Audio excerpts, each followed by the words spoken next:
and welcome to the College Basketball, the Road to Madness show. We had a big weekend showdown with the Big 12 and the SEC getting together and fighting each other. We had a handful of big-time matchups over the week. We're going to get into all those and review what we got. Also, the big games of this upcoming week. So, you ready to get into some college basketball over the weekend? Oh, yeah, let's do it.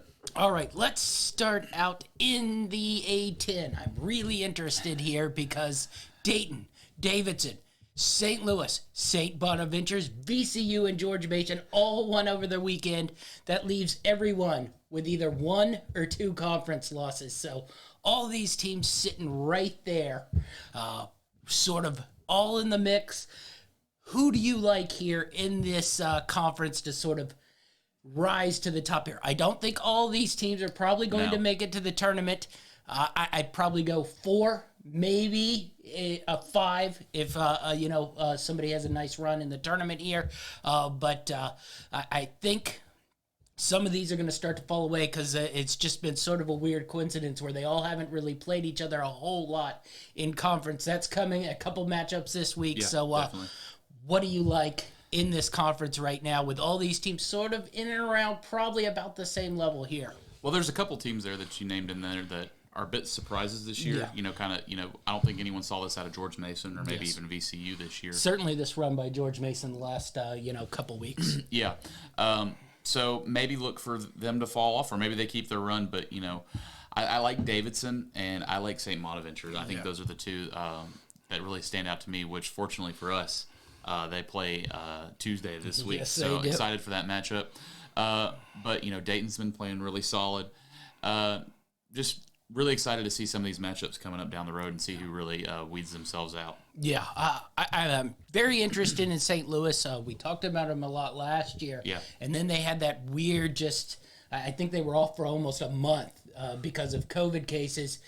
They started out the season really, really hot. I think we were both really, really, and then once they got back from that month off, they never seemed to quite find their mojo. They didn't play real well to close out that season.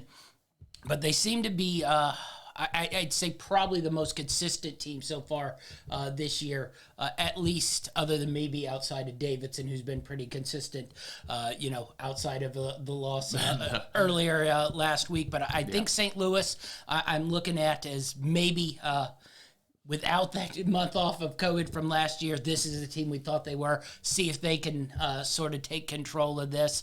I always still behind the Bonnies, but they're still going to have to show me a little more than over the weekend, getting a win that they're basically supposed to get. Mm-hmm. We'll see this week. You mentioned Davidson. I really do think they're probably the best team in there. But once again, those defensive liabilities can sort of creep in there. VCU's been on a really, really good run. I think this George Mason team, though, they've had a nice little streak here with a good couple wins. Probably is the one that falls off here. I still don't quite know what to feel about Dayton. There are nights where they look really, really good, and then there are nights where they just don't look all that great. And they're probably the one I have the least feel for out of this group.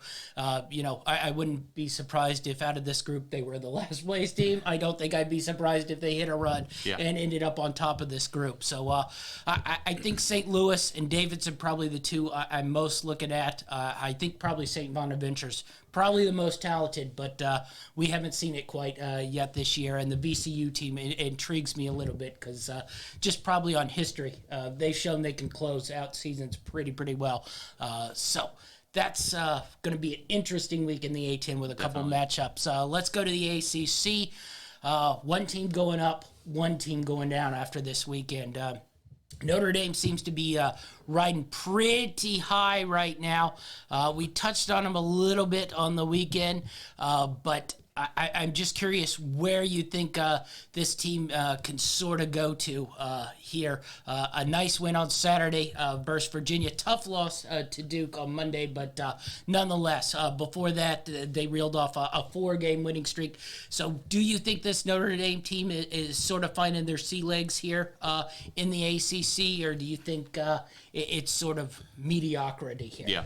Well, they started getting some momentum, but I did pick against them in that Duke game. I won that pick, and I don't think they were going to win that one from the get-go. So I don't know if they'll read too much into that loss. They may be able to get bounce back. They do have a couple road games before they come back home.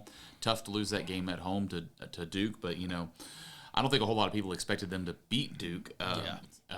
But I was actually kind of surprised Duke was only laying 5.5, so got that pretty easily. But no, Notre Dame's I think they've been exceeding expectations this year for sure, and we'll see how they do. It's a pretty weak conference, so they could still put another run together, and they got that big win against Kentucky earlier in the year. So I think come tournament time, they should be sitting pretty solid, unless they just lose a bunch in a row here. Yeah, I think they will end up as a tournament team as they close this season. They've shown the ability pretty much to beat up on teams that they are better than. Yeah. Other than that win at Kentucky, they don't have a ton of huge wins you'd write home about. Probably you're feeling on North Carolina where you want to sit with them. That's a pretty solid win, but nothing, you would say great, win there. That was also at home. So, we'll see what happens on the away trip there. They have a big one coming up against Miami, Florida. We'll talk about that one in a little bit. I'm just curious if this team can continue to score points like they have. They're sort of Mike Bray, how he runs slow-paced, sort of halfway efficient offense out of a sort of a prison set. You saw it last night versus Duke. When talented players play this team, they tend to sort of struggle to score. Yeah. But I did like them over the weekend. Nice win versus Virginia. It might come down to like a Notre Dame. Virginia is one of those teams that is one of the last few picked. Yeah. Beating them, probably a pretty big deal. Florida State, on the other hand, I don't think you I think I may have cursed them a little bit. Yes, I was just about to say, I think you put the kibosh on them because ever since their big win over Miami, Florida, they have losses to Georgia Tech and Virginia Tech. Virginia Tech, who I think had lost about 3 straight coming into that game. And a terrible Georgia Tech and a very poor Georgia Tech team, which Miami routed over the weekend. So, what do you make of this team now? It wasn't just you. I thought they were starting to find their sea legs too. And all of a sudden, no. Back-to-back losses, Georgia Tech, Virginia Tech here. I will say they do have a slightly easy slate to sort of get back on track here. A very important game versus Clemson, but then, Wake, probably hard to judge how good they really are. Yeah. Pitt, and then North Carolina, Clemson. They probably can lose one of those, but I think they probably got to win at least 4 of these next 5 here to sort of refine themselves and put themselves back on track. Yeah, I'm disappointed, Florida State. I made the bold statement after that Miami win that they were, in my opinion, the best team in the ACC, and then they go and lose at Georgia Tech, and then another bad outing against Virginia Tech. So just it's really hard to get a good read on this team. Like you said, I think they're going to need to put together a little bit of a run again, or they're kind of almost in the same boat as Notre Dame. If they lose a few more, they're going to be on that bubble, and they do have a good win against Duke, but I think they're going to need something else, or just win the ones they're supposed to. Yes. Moving out, they could probably afford to lose 2, maybe 3 more. Yes. I think if they get more than 10 losses on the year, it's going to be really tough for them to get across that bubble. Yeah.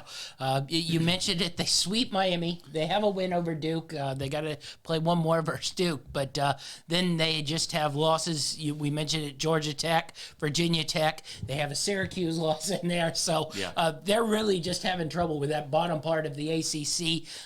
Some of it is this isn't probably what we'd call a traditional sort of Florida State defensive team. They've been really sort of poor on that, and especially given what Florida State has been, basically the last, I'd say, about 5 to 8 years under Leonard Hamilton, where they just throw a lot of sort of athletes at you that can shut you down. Definitely. So it's just not quite been as good as it's been in the past, which sort of understandable because they've had a really, really good stretch here. Probably the best stretch Florida State basketball has ever had. So maybe it's just one of those years they can't find themselves, but you mentioned it. I think if they win the games the rest of the way out that they're supposed to, which they seem to be having a little trouble with right now. I think they'll be okay. But, definitely back-to-back losses in a week to Georgia Tech, Virginia Tech. Really starting to throw up some alarm bells. Let's stay in Florida. One of your teams here. This is technically not in Florida. It's in Mississippi. So I know it's confusing, but Jacksonville State, they took a nice win over Liberty over the weekend. Really sort of seized control of that Atlantic Sun here with the wins during the week over Bellarmine, over Liberty, as I mentioned, and a win over North Carolina A&T, which would probably be the 2, 3, and 4 ranked teams in here. So they're undefeated in conference. I've watched them play a couple times. I think this is a pretty dangerous team here overall. I think they could make some noise here in the tournament with the right matchup. I thought it was really, really impressive to go to that win there versus Liberty and beat them pretty well. Yeah, definitely. I actually leaned. I can't remember if I took Liberty or not in this one. I know I stared at it a good bit. But, really impressive win. And you look after that win of Liberty, they've got a pretty easy schedule remaining. They may be able to run the table and go, 2 months without losing a game, which should have them sitting pretty in this conference. Yes, definitely so. They got one more matchup versus Bellarmine, and the rest are really, really poor teams. There's a really solid chance they end up going undefeated in this. We'll see how Bellarmine rounds out. They got a matchup versus Liberty this week. We'll get into that to sort of throw that second team in there because I think that 2 seed out of this conference tournament probably pretty important there in these type of conference tournaments because it's about a 4-team league and you want sort of the easiest path you can in this one. And if you're having to play Liberty and North Carolina A&T or just avoid all of them and sort of getting the matchups you want, I think it would be really, really important there. So big win by Jacksonville State. I'm hoping they can keep this going because I have my eye on them on upset for my brackets here this year. So we'll keep an eye on them.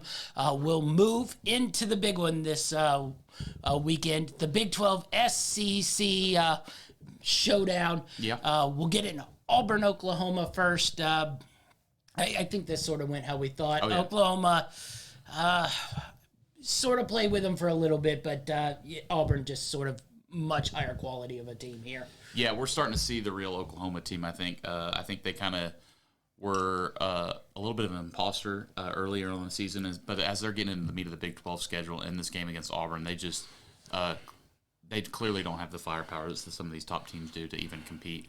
As we saw again yesterday in that loss to TCU. And I give credit to Auburn. I think we had talked about how I thought, as soon as they got that number 1 position, that it's just a matter of time before they drop it. There's going to be a lot of pressure on them, but they came out and took care of business in a pretty good matchup, and it wasn't even close from the very beginning.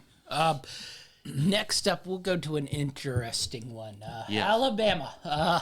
I honestly went back. I couldn't go that far back, but this is the most interesting sort of thing. They have wins now over Baylor, Gonzaga, and Houston.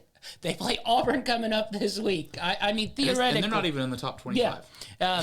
Theoretically, they could have wins over all 4 number 1 seeds, which I don't think I've ever seen, and then be 4-0 versus the top 6. Like when ESPN starts flash vision up your bracket profile and they do like top 10, top 25 wins, this one has 4-0 versus essentially the top 5. I don't think I've ever seen that really in the history of college basketball. Going back to my memory, I looked for easily the past 20 years. There's nothing anywhere close to this, especially if they end up beating Auburn. I started to look back in those 80s, in the Big East and the ACC were really dominant, had really good teams. But even then, they'd lose 1 or 2 of those games. Alabama seems to be able to beat anyone that is we consider national championship contenders, but seems to struggle with teams that are probably going to be playing in the CBI this year. So what do you make of this? Because really they controlled the game, I thought, Yeah. throughout. It started out semi-close, but Alabama led throughout, and I thought had control of the game for most of it. Yeah, I can't tell whether I'm more impressed with Alabama or disappointed with Baylor here because, I think me and you have both been pretty high on Baylor. Yeah. We thought that we could get a back-to-back years this year, and it's still possible. Yeah. That was a hostile environment going to Bama. They had a good crowd there, but just a game that they never were really felt like they were in it. It was close. It was a 4-point game at halftime, but when Alabama's clicking offensively, they're hard to beat, but they're going to have nights where they just can't hit anything. Yes. But it seems like, give them credit. The games where, the big games, they show up. So we'll see if Alabama can get some consistency going on and, maybe they go through and win an SEC tournament or something. But these big wins are really going to impress the tournament committee. Yeah, I'm really curious where they get seeded because, how do you seed a team that has wins that's proven that they can play with the top tier teams, but then they have, not even like close losses. Georgia loss, they were thoroughly beaten. That Missouri loss, it wasn't really like last second buzzer beater, we lose type of thing. They sort of got controlled in that game, which is just, it's really sort of strange, to be 3-0 versus the top 6 and not even ranked. Hard to understand, but I still think this Alabama team's a pretty good team. It's just, it seems lackadaisical at times, and we'll see if this actually spurs them to win more games, unlike the Gonzaga win, which seemed to spur them to lose more games. So hard to tell. Speaking of games that weren't really games, Kentucky, Kansas. Yeah. This wasn't really a game at all. I mentioned on Friday that I don't know what Kansas's record is in the Big 12 SEC Challenge, but I don't think it's very good. I don't know if Self just says, screw it, we aren't taking this game seriously or what, but also it probably factors that they always play one of the top 2 teams. And it wasn't like they were throwing a Mississippi State or something every year in this thing. We'll get to their horrible game showing. But Kentucky, Kansas. Kentucky just came out, dominated this thing. Yeah, this is one of those games similar to when Kentucky played Tennessee, where they're just clicking on all cylinders. Looks like they can beat anybody in the country.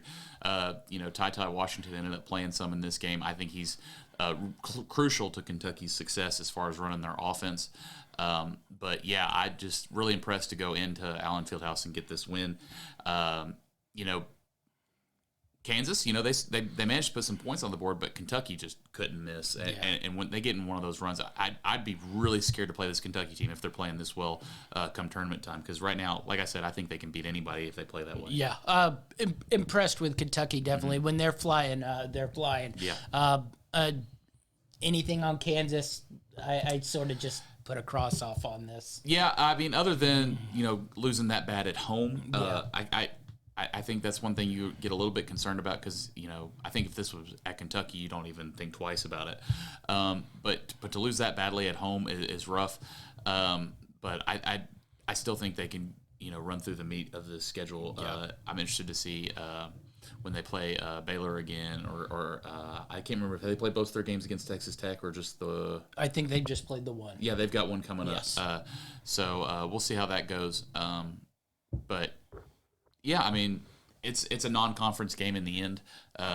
In the middle of the conference season. Yeah, so it's not going to kill your season. But big statement from Kentucky. They were dogs coming into this. I don't think a lot of people were giving them too much of a shot, and they just dominated. Yeah, they did. Mississippi State, Texas Tech, really quick. Here. Yeah, Mississippi State, I just don't think is on sort of that level. They sort of have the eye of, we talked about Notre Dame and them. They're sort of in and around the same record, but I think those teams are probably still a step above this Mississippi State team. They don't look in this sort of class. Yeah, Mississippi State struggled because they've played, their first 4 conference games have been, last couple of weeks of their conference game have been really rough. They've been playing the top of the league there. And just, they've played Florida and Kentucky and Texas Tech and Alabama and just a lot of road games. Yeah. But they may be able to bounce back, but just didn't really show up here. I'm interested to see how they play against South Carolina tonight. They're big favorites at home against South Carolina, but I think you could almost put them on the same level as far as they just haven't really proven anything yet this year. They sort of have to win that South Carolina game because it's Arkansas, Tennessee, LSU. They did beat Alabama. Alabama again. I'm assuming that Alabama might come back and win that one on the home court. You just look at Mississippi State and it's just a lot of blah. Yeah. There's nothing impressive there. And not a great record against some teams they should be beating. So right now they're definitely sitting on the outside looking into the tournament, bottom half of the SEC standings. So they're really going to have to get some wins that they're not supposed to make some noise. But I don't know if that's going to happen. Ben Helen just never seems to have found his rhythm with Mississippi State. It's always sort of this. It's sometimes okay, but mostly it's just sort of Yeah. All right, next up, Tennessee and Texas. This was not an offensive shootout. No. Texas ends up holding on 52-51 after getting out to a decent lead there in the second half and then sort of blowing it. But I don't know. These two teams basically look like mirror clones of each other. I think I told you. One team, they both shoot 40%. One team just goes 4 of 10, and the other goes 0 of 5, and then 4 of 5. So Texas being the one that just consistently goes 2 of 5, 2 of 5, and Tennessee is the one that goes 0 of 5 and then 4 of 5. So it all equals out to about 40%. But I guess you go solid defense on both these teams, but the offense leaves a ton to be desired on both sides. Yeah, I don't know if you can take really a whole lot from this game other than one team got a win, one team got a loss, because, I mean, this could have gone either way at the end. Neither one of these teams really won this game per se. But, Tennessee, they went, I think, a 13-minute stretch without scoring at all. You can't do that on the road and expect to come out of there with a win, but Texas about gave it to them anyway. So really not impressed with either one of these teams right now. They're looking like they may not even be able to compete for their conference. Texas maybe they've still got a lot of big games to play. Yes. But I don't see Texas beating Kansas or Texas Tech or even Baylor at this point. Yeah, I just don't think they're quite right on that level. Now that being said. Chris Beard's sort of done this before where he just uglies up all these games and then he's the one who ends up on top. You're like, how do they win that? But they win it. So that's the sort of the name of the game here. But right now, I just sort of, I'm not in love with either of these teams to make real deep runs, right now into the tournament. I need to at least see some sort of consistent offensive player. Yeah, at least a couple consistent offensive players, I think would make me happy. If they could get a couple shooters that get hot and, start shooting 40-50% games that they know they can count on. But, Tennessee going into this game, Vescovi was their only consistent scorer. Chris Beard saw that, shut him down. Tennessee didn't know how to find points without Vescovi hitting those threes. Yeah. LSU, TCU. LSU continues a little bit of a slide here. Yeah, your boys TCU still continue to play pretty solid basketball.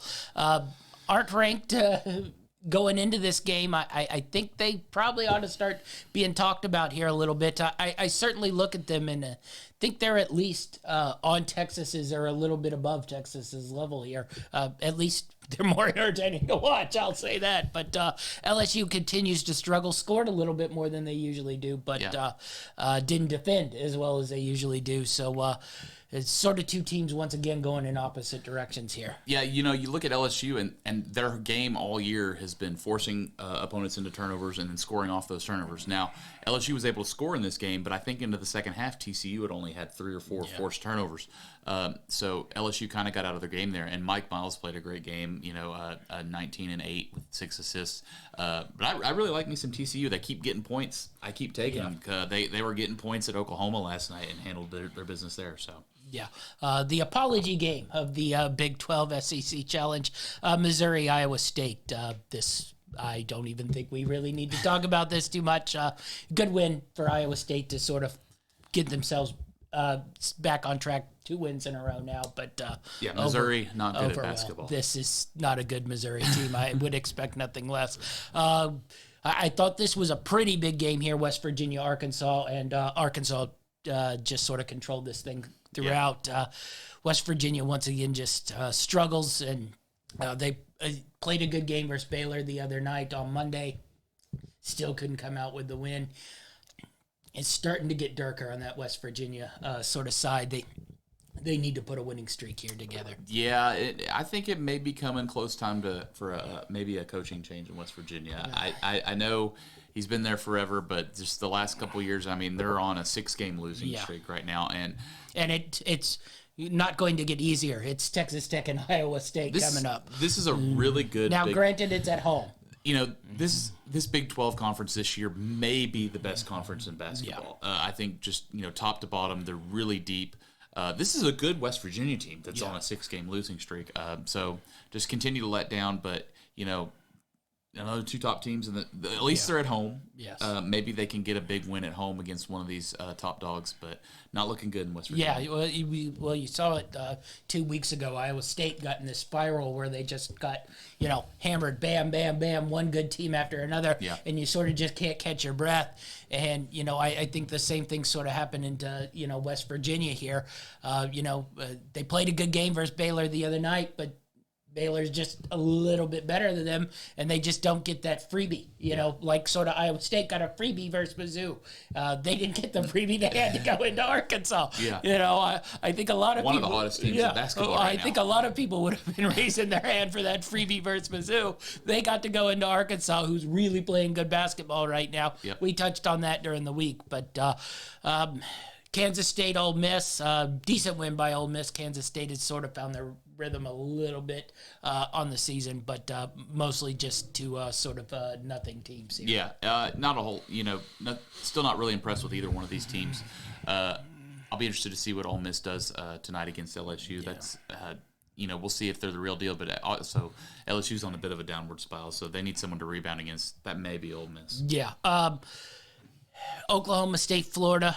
It was pretty important for Florida to get this win. I didn't think they had a great week last week, especially going down to Ole Miss. Oklahoma State, I don't think they're a terrible team, but you mentioned how deep the Big 12 is, and they're just sort of, they're in that where I don't think they're good enough to play with those top-tier teams, and they just can't find a way to get a win, and then going into Florida, really, really tough way to sort of get your sort of breath in that one as well. Yeah, I think they're kind of in the same boat as West Virginia, but not quite as talented. Yeah. So they're going to find themselves at the bottom of that conference just because of how deep it is, and just probably not going to have enough to get into the tournament. Yeah. All right. That's the Big 12 SEC this year.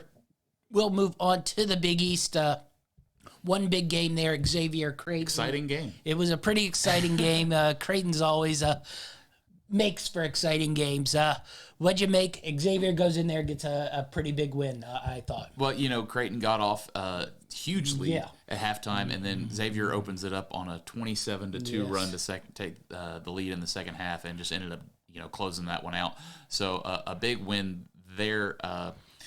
Both of these teams, they're getting some good wins, getting some bad losses. Xavier just lost one to Providence, I guess, a couple games back. But yeah, big win to go. I think this was at Creighton, right? Yes, it was at Creighton. That's a pretty big road win. Yeah, good road win. We'll talk a little more about Creighton because they play tonight versus UConn. I'm curious how big a game you think that is. I'm not totally worried about Creighton just yet missing the tournament. I think they have pretty good wins. Yeah. And their losses have not been anything that I would call bad losses. And it's a good Big East this year. I think this is a pretty solid and deep Big East team, especially with the reemergence of Marquette sort of pushing out there. Big South Conference, Winthrop Longwood matchup. My boys at Longwood ended up pulling this puppy out, so it looks like they're the real deal. We won't probably know officially until the tournament, but really good win by Longwood over Winthrop here. Yeah, we both had Winthrop in here. Yeah. I managed to get Winthrop at plus you got the number that you had plus wanted. 3.5. I got a W. You got an L. Yeah. My favorite. But you also got a win because this is your team. You like the Longwood Lancers. We'll see how they do once they match up against some teams outside their conference. Well, if they can get that automatic bid, maybe play Tennessee. I have my eye on teams who can't score points. Big Ten, I think I mentioned it over the weekend that we were probably going to have Michigan in our weekly review here because I sort of foresaw a loss coming versus Michigan State. We talked about West Virginia. I think we're starting to get even more in, danger territory here with Michigan. They just don't seem to be very good. They have their Big Ten wins are Big Ten wins versus bad Big Ten teams. I don't know, other than maybe San Diego State, what their signature win is on the season. Yeah, and, looking forward on their schedule, tonight they got Nebraska. Yeah. Moving on from that, you don't see hardly any sure wins except for maybe a Rutgers at home on the rest of their schedule. So potentially a really rough ride ahead for Michigan. Yeah, I mean, you can look at it both ways, too. Or opportunity to prove yourself. They probably don't have, you probably wouldn't say they have any bad losses either. I mean, I would say the committee tends to favor teams like this who, basically just lose to pretty solid basketball teams. But I do think they need, a win or two versus at least a couple of those Big Ten teams. And I'm not talking about Nebraska or Indiana. Penn State. They need at least something like a Wisconsin, Purdue, Iowa, Purdue. We're going to talk about Iowa here in a second. Yeah. We might as well flip to Iowa. Another couple losses over the weekend on Monday. Where do we sit with this Iowa team? I know they're a lot like Michigan, where they really have no bad losses other than maybe that one Monday versus Penn State. Granted, it was on the road, and Penn State, I don't want to say is good, but they're tricky at home. Yeah, that's the first one. Well, other than Rutgers, you look at their schedule that they. But that was once again on the road. And, losing a game they should have won. Yes. But it's the same boat like you said with Michigan. The committee may look, with Big Ten. If they don't lose too many that they're not supposed to lose, they're only losing against some of the stronger teams. They may sneak in there, but just really nothing too impressive from this Iowa team. And they let me down. I would have had a 5-0 night last night. Had they won that game, but no, they had to lose to Penn State in overtime. But on the road there. Yeah, their defense still isn't very good. No. But, those are the sort of things that annoy me a little bit, that one or both of these are probably going to end up in the NCAA tournament. I don't think either of us look at either of these teams as, national championship contenders. And I'll switch because I'm going to make my point here with South Dakota State. Who's now on a big winning streak in the Summit. They had a little bit of a slow start to start the season, but South Dakota State has showed, basically over the last 10 to 15 years that this program is one of the top sort of small school programs. They're consistently in the NCAA tournament. And, if they end up running through their schedule, now they aren't going to get, jumped very high because they don't play, a lot of competition. One, not a lot of competition wants to schedule them because they're in that, line where they're too good that you don't want to be a big team and play them. And they don't have enough of a name like Gonzaga to put on your schedule. But that's where I'm like, why does Michigan and Iowa get the benefit of the doubt? And this team's basically has a chance to roll through their whole conference schedule, go undefeated, and then lose, a game in their conference tournament, and they probably won't get in, where we watch Iowa and Michigan, who I think probably are in and around the exact same level as the only answer I can come up with that is TV and money. But I like watching the Jackrabbits. Not many people do. I guarantee you there's a lot more viewers for Michigan or Iowa than the Jackrabbits of South Dakota State. Like I said, Big Ten reputation, even if they don't have any impressive wins, if they can go above 500 in their conference, people think so highly of that conference that's enough. I agree with you. I'd rather get some excitement, get some teams we don't see a whole lot of, maybe some exciting, more exciting teams than Michigan and Iowa because they're just blah teams. Yeah. I'd almost so much as put them on the level of a Mississippi State or a Texas A&M. Yeah. They're probably talent-wise around that level, but the Big Ten is thought of a little bit higher in basketball than the SEC, so I think that reputation's getting them through alone. Yeah, it's just that bugs me because we watch this. They either lose in the first round, lose in the second round. Once they step up in competition, nothing changes. And it just sort of, if you're going to have a team that's going to lose in the first or second round no matter what, at least it's fun to throw somebody, I think, different in there. But it's the way it is.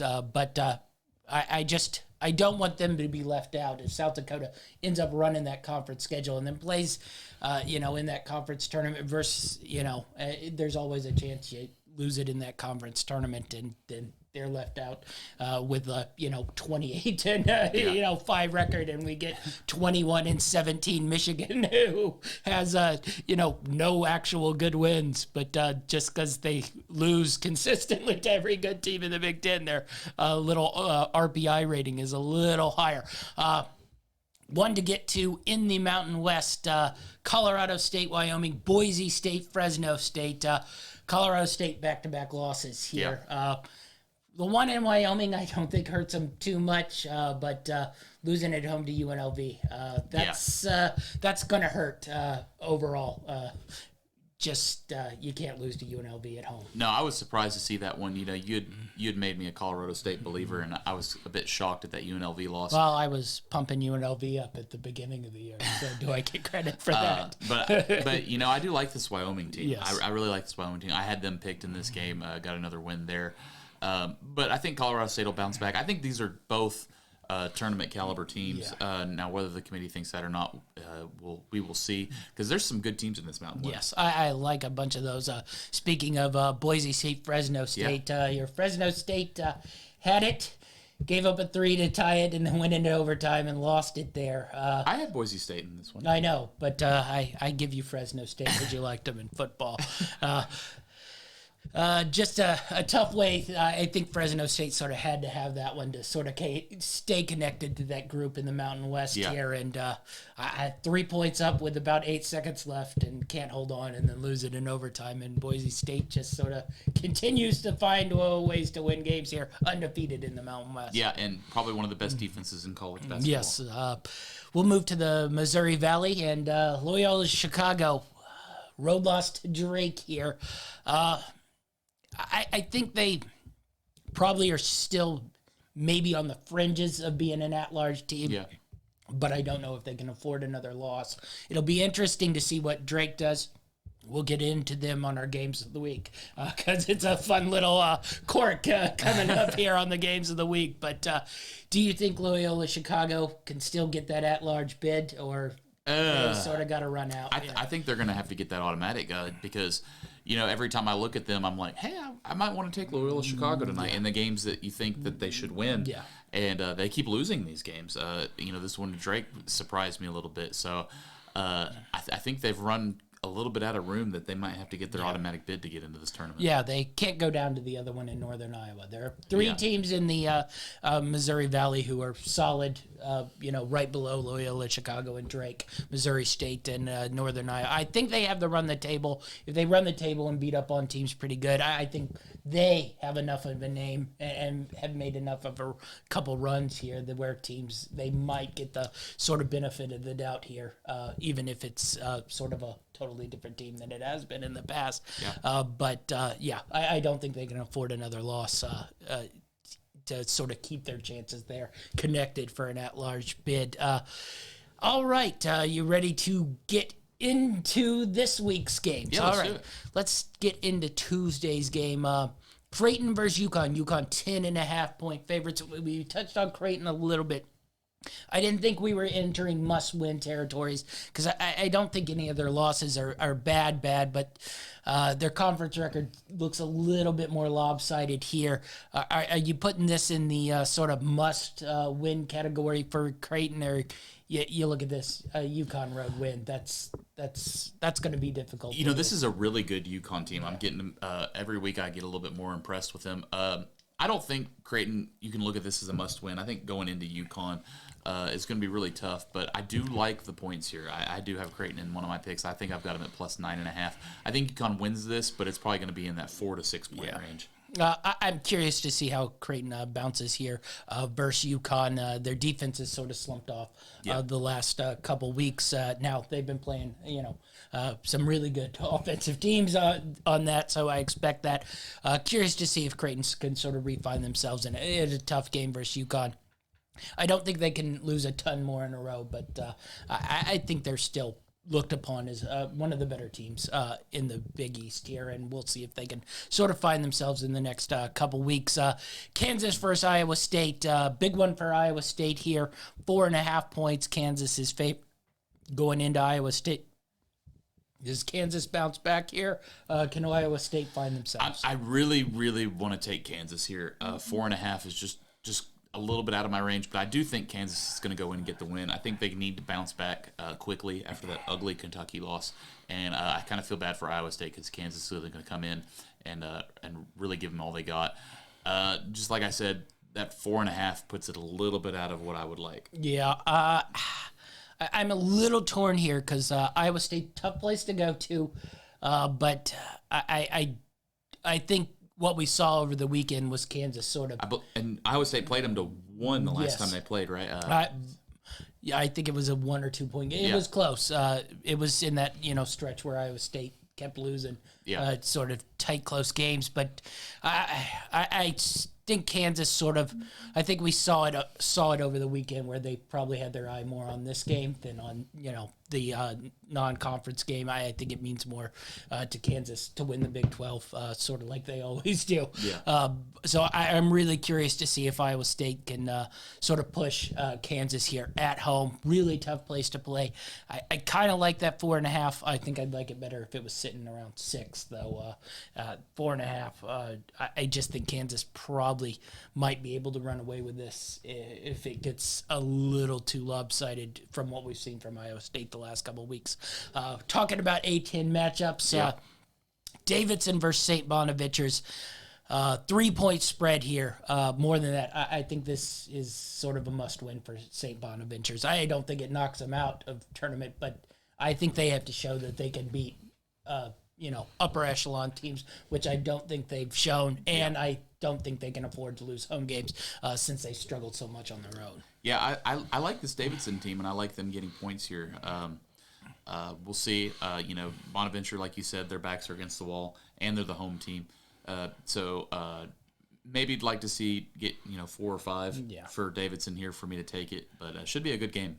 Yeah, I'm not going to lie. As much as I love the Bonnies, I'm staring pretty hard at Davidson getting 3 points there. Yeah. Because so far this year, Davidson's proven to be the better team. Looked like a much better team than St. Bonaventure's. Maybe St. Bonaventure's finally finds themselves, but even, on the road, I think Davidson probably the better team here. So I'm really, really interested to see how this one plays out. Big one in the SEC. We talked about the Giant Slayers in Alabama. One more chance here. Alabama versus Auburn. Auburn's 6-point favorites.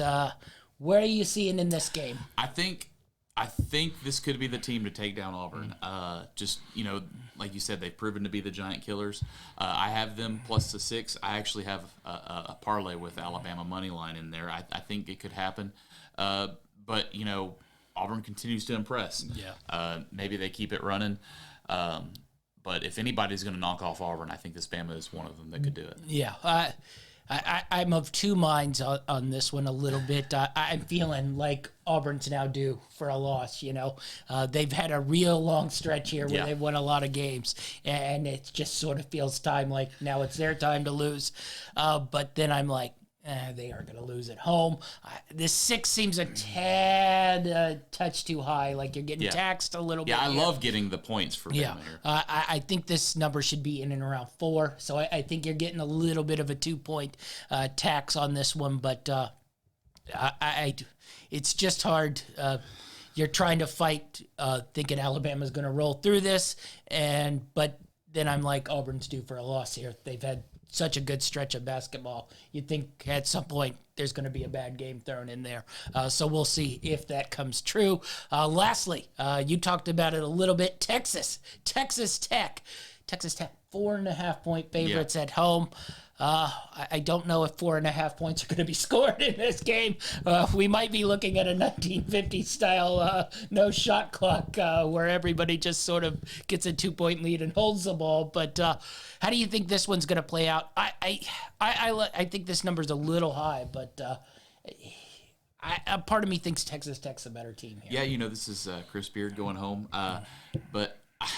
I want to take Texas Tech, like you said, that number's right borderline, but I think they're the better team here by a good bit.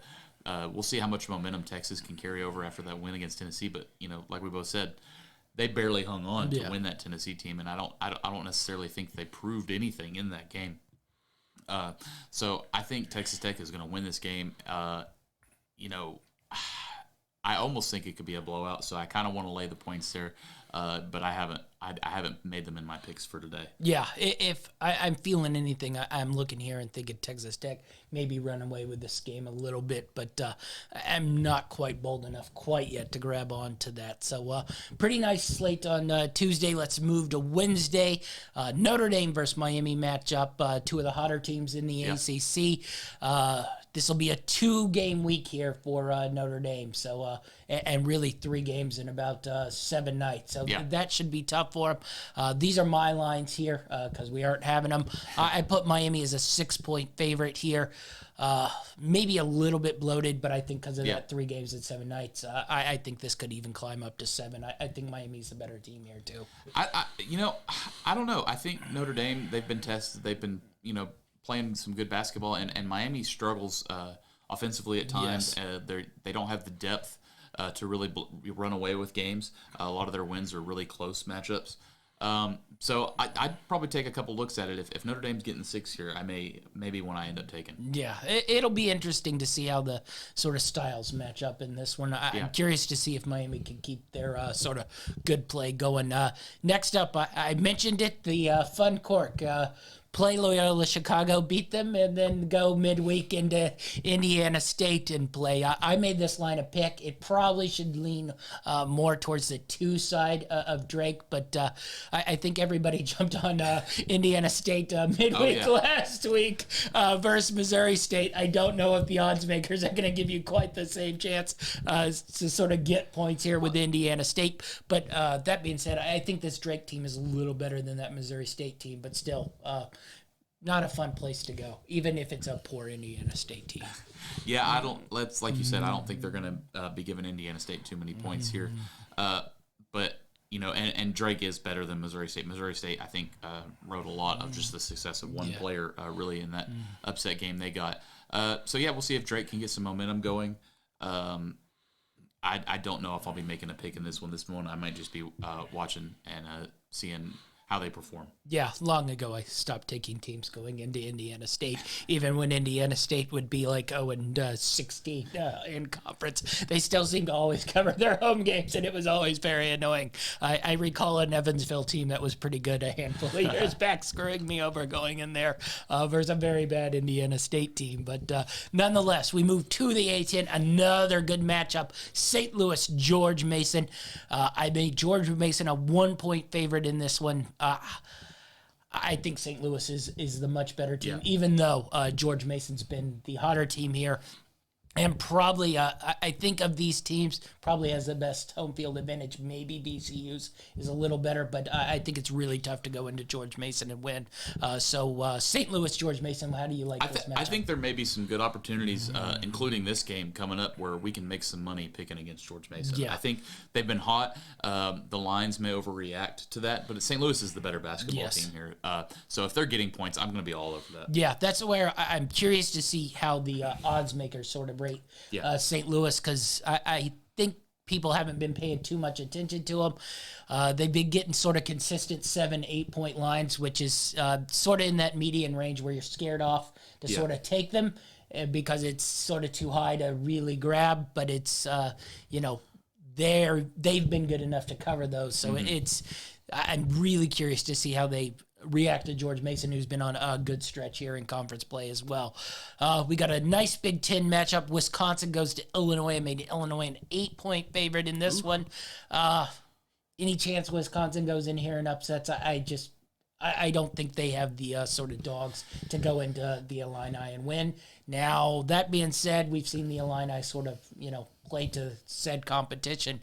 So it wouldn't be out of the realm that they sort of play down and don't play their style of basketball and sort of capitulate to Wisconsin's brand of basketball here. Yeah, I think this is probably the bottom, your 8 spread of me taking Wisconsin here. I had them ranked higher when we first started the Road to Madness show. They continuously keep losing games. Illinois has been really hot or cold. They'll get a big win and then a weird loss.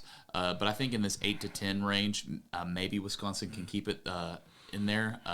But I don't think I'd really be able to lean either way in that one. Yeah, I think it'd be hard for me to take Illinois just because they've been to sort of play to competition style, and it seems like this Wisconsin team's one of those teams that we get a 54-54 game going into the last sort of 2 minutes, and you're angry, and then Illinois hits 3 threes in a row and the game's over and we don't cover, sort of thing. So, really interested in that. Back to the A-10. I mentioned these Some teams. good games in the A-10 this week. Are all sort of starting to finally play each other. Dayton goes to VCU. I made VCU a 5.5-point favorite.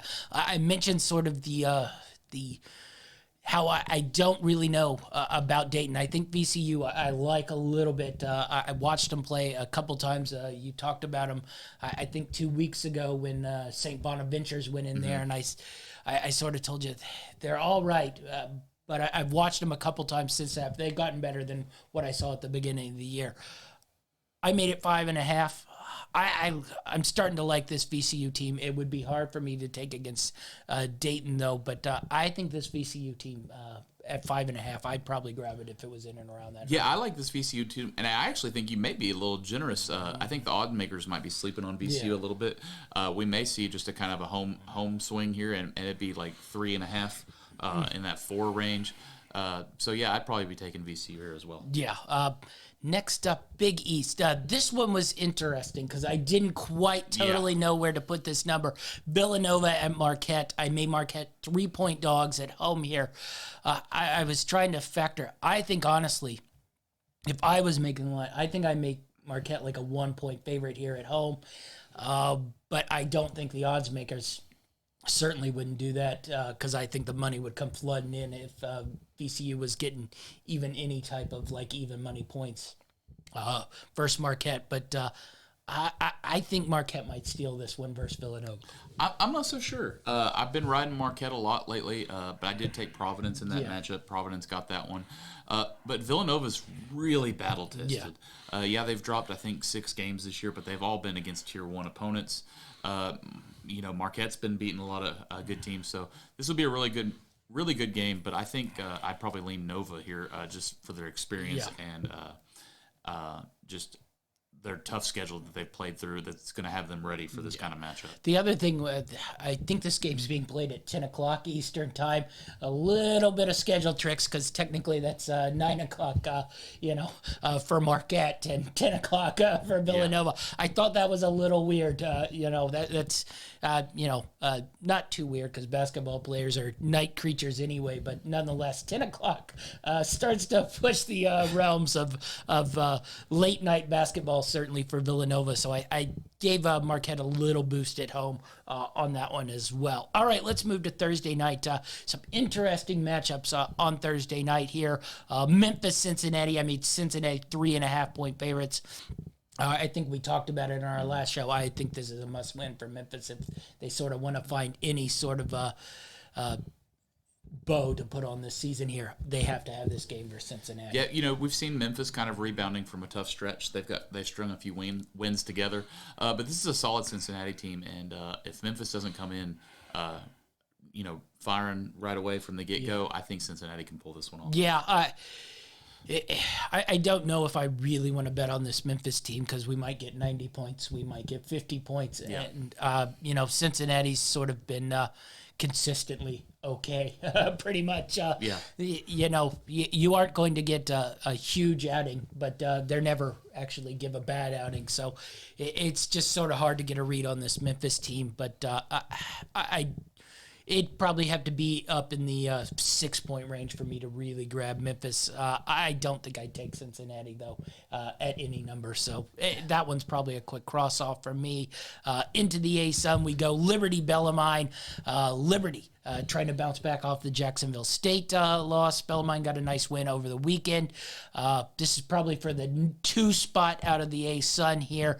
I'm curious what the odds makers do with this one because I have my eye on it because I think Bellamine's a better team than Liberty too. I think Jacksonville State, Bellarmine are the 1-2 in there, but odds makers tend to respect Liberty a little bit more, especially since they have a much higher athletic budget than pretty much every team, mostly combined. Well, yeah, and the common person, they look at those two teams, Liberty, Bellarmine. They're going to go with Liberty. That's the team they know made a pretty good tournament run last year. Yes, I believe so.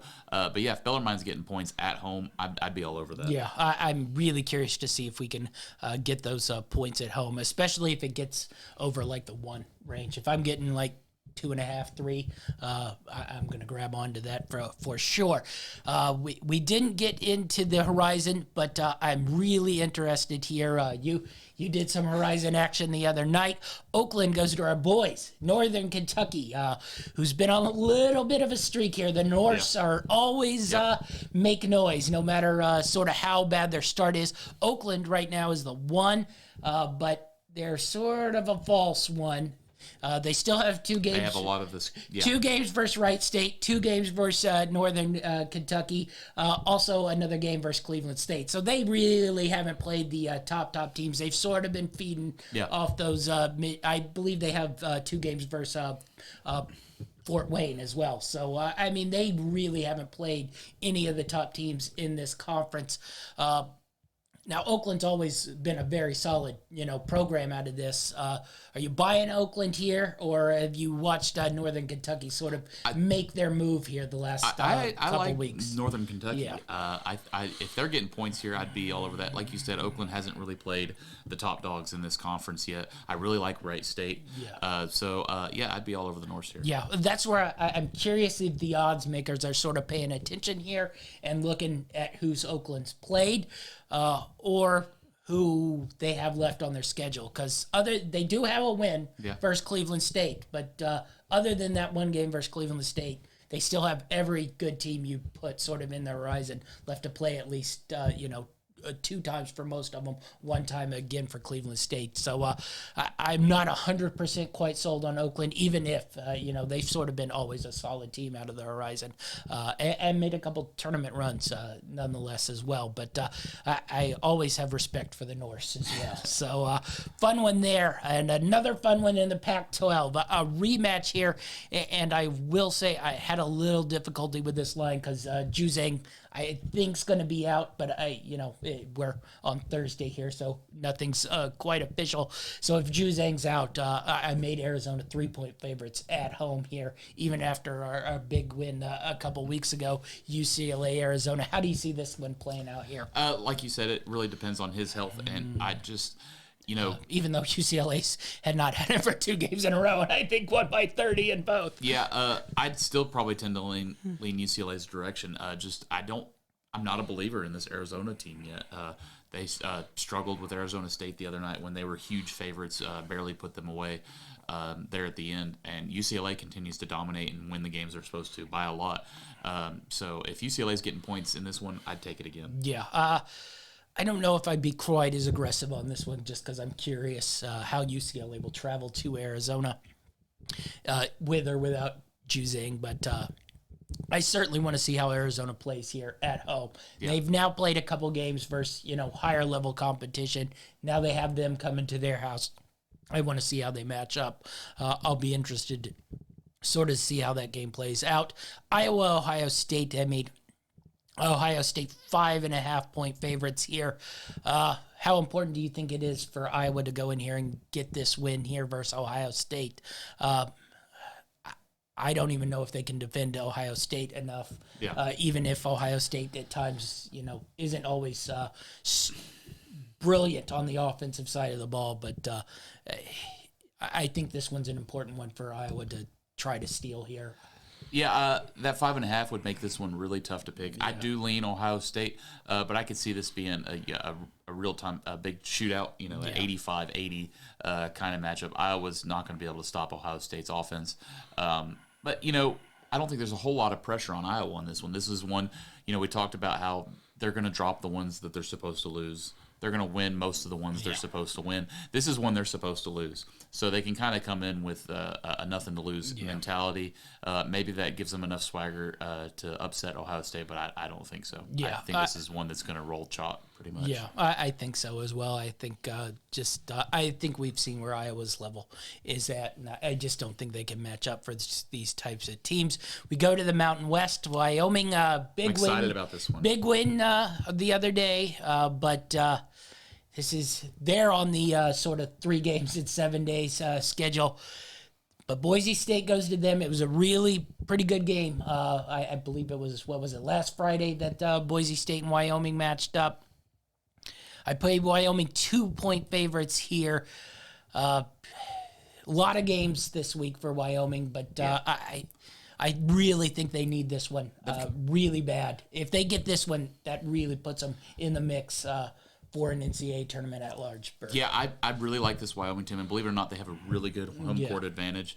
As much as I like Boise State's defense, and I've made money on both these teams, but if this spread's this small, I'd probably be taking Wyoming. Yeah, I was really curious where they put this because honestly, I think Wyoming has the better team and the better players, but I think Boise State sort of has the know-how to find ways to win games. We saw that versus Fresno State. Yeah. Even when they probably should have lost the game, they still ended up finding a way to win the game.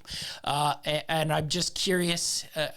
I think I'm a little curious how Wyoming's going to recover with the 3 games and probably I think it's like 7 nights against tough opponents. And it's been sort of beat up type games.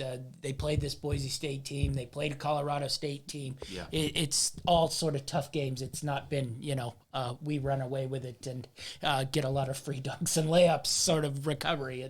It's going to be a lot of tough conference games, but really curious to see where this spread lands. We go Seattle versus Grand Canyon. Seattle finally leaves the Northwest.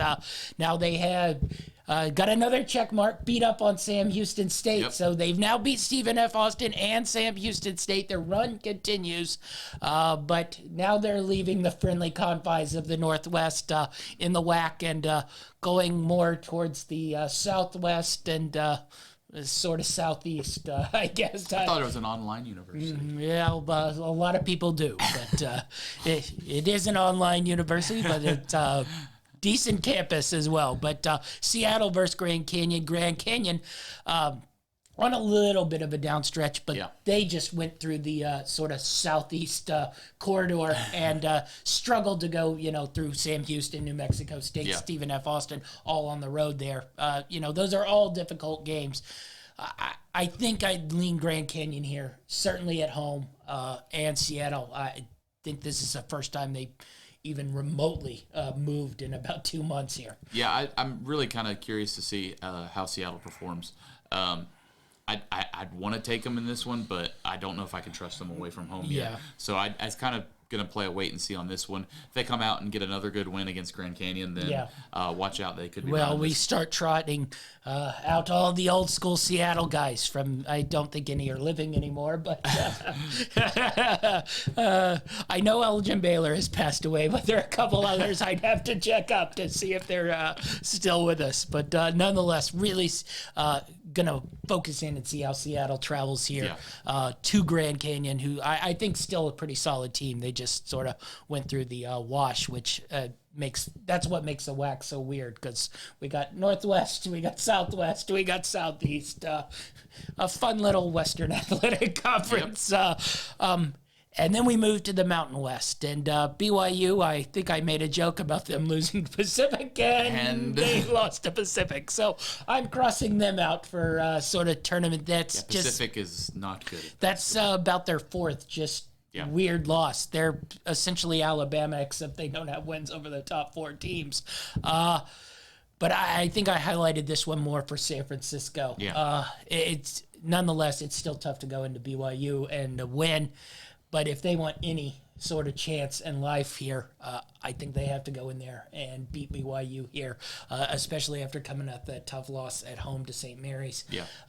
This is sort of a must-win here for the Dons. I don't know if they can do it. I made BYU a 3.5-point favorite here at home.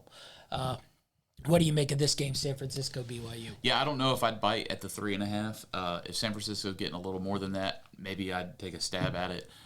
They definitely need this win after that loss to St. Mary's. You said, we kind of both had San Francisco and St. Mary's right there, and that was a separation game there, and San Francisco was on the losing end of that, so they need to claw their way back up and get an impressive win. I don't know if BYU's an impressive win. Now, being at BYU would be the thing there, but I don't know if 3.5 would be enough for me to take. Yeah, I got burned on them a little bit in that St. Mary's game, but I do like this Dons team. But it's got to be a must win. But it's just really, really tough to go into BYU and win. Their 2 losses have, of course, been on the road to Santa Clara, who San Francisco almost lost to as well earlier. And then the Santa Clara's been playing. Yes, I don't think they're going to get a bid, but they have been playing well. And then the terrible loss BYU had to Pacific the other night. Yeah. But really important game for the Dons. Going to keep my eye on that one. So that wraps up our weekday games of the week. We'll be back on Friday to get our weekend preview and recap what went down during the week. Be sure to like and subscribe. Be sure to follow our man, Dynamite David. Where can we find you on Twitter? You can find me on Twitter at GLNDynamite_D. I'm putting out picks every day for your daily Dynamite. All right. You'll definitely want to follow that. All right. That's our show, and we're out. There's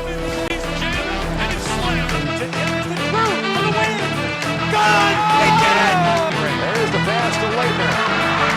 Puts it on.